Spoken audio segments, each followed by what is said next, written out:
Plus rien, embarquées dans les cartons et stockées dans les locaux de l'INRAP, toutes les mosaïques romaines ont définitivement quitté les lieux.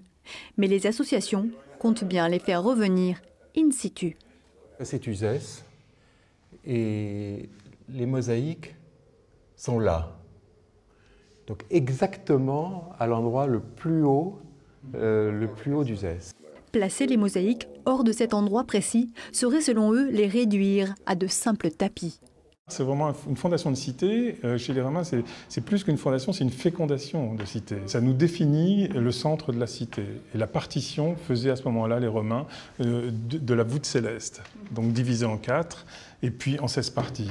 Donc là, on a ce plan, si vous voulez, c'est un schéma directeur, en quelque sorte, de ce que va être la ville.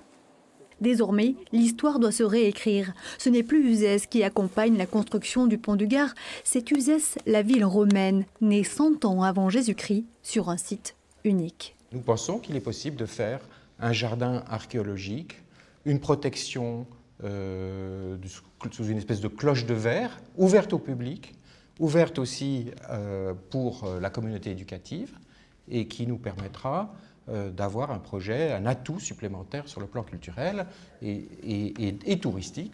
Le site, qu'ils nomment Usetia, pourrait selon eux attirer 50 000 visiteurs par an. Les habitants semblent déjà conquis.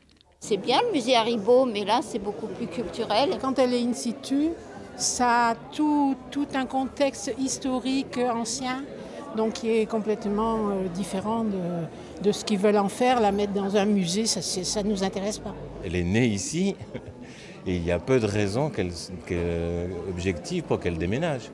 Selon les associations, ce projet ne remettrait en cause ni les budgets, ni le rythme des travaux de construction de l'internat.